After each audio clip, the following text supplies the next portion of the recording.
Emmanuel Macron et l'immigration, c'est un peu le « en même temps » sans fin. Alors pourquoi je vous en parle? C'est parce que le 15 septembre à l'Elysée, Emmanuel Macron a prononcé des propos qui font beaucoup causer.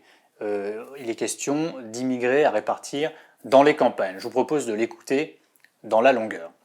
J'ai demandé à Madame la Première ministre de piloter ce travail, mais vous aurez une responsabilité, avoir une politique profondément différente de répartition sur le territoire des femmes et des hommes qui sont en demande de titres, et y compris de celles et ceux qui les ont reçus.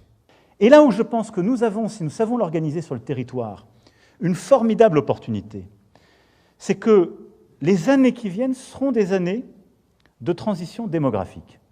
J'ose à peine imaginer, plusieurs d'entre vous sont dans des territoires ruraux. Quels que soient les engagements pris, nous devrons fermer des classes et vraisemblablement des écoles et des collèges. Si nous savons offrir de l'hébergement, de l'urgence et de l'intégration dans ces régions à des femmes et des hommes qui arrivent sur notre sol, les conditions de leur accueil seront bien meilleures que si nous les mettons dans des zones qui sont déjà densément peuplées, avec une concentration de problèmes économiques et sociaux. Alors Emmanuel Macron manie de la matière inflammable, et il le sait. Comment mieux que ces mots accréditer le spectre du grand remplacement agité par Éric Zemmour et ses affidés. Et pourtant, le président touche du doigt deux constats justes. Le premier, c'est que les derniers arrivants en France vont souvent vers des communes qui ont déjà accueilli beaucoup de flux migratoires et qui, ce faisant, deviennent des ghettos socioculturels. Et puis le deuxième constat, c'est que le solde naturel des naissances en France est en déclin et ça touche particulièrement les campagnes.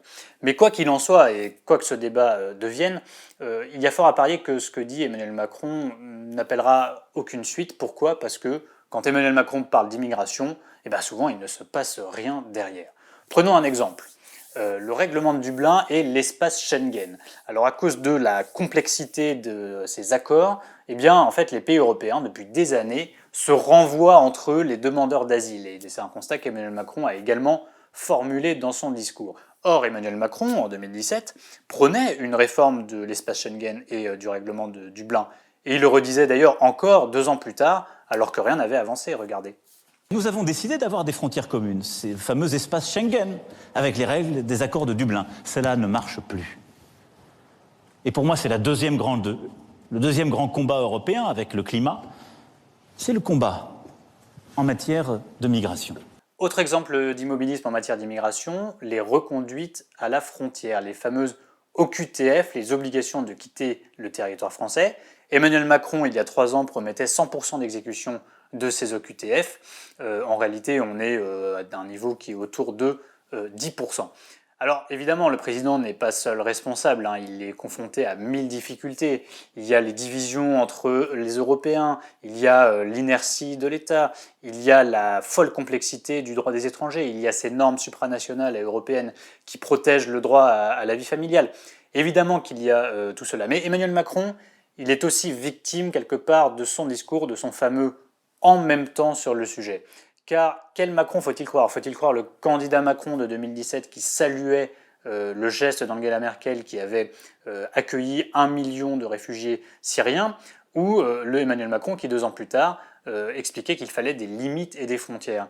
Et aujourd'hui, qui croire quand Emmanuel Macron, dans le même discours, quel message peut-il faire passer à l'opinion publique quand dans le même discours, il explique à la fois qu'il faut être très ferme sur les expulsions et qu'il faut répartir les immigrés dans les campagnes.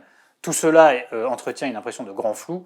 Une chose est certaine, et c'est ce qui est peut-être le plus frappant dans le discours d'Emmanuel Macron sur l'immigration, c'est qu'il semble tenir cela pour un fait acquis sur lequel l'État n'aurait plus de prise et qu'il faudrait simplement essayer d'organiser, mais même cela paraît mission impossible.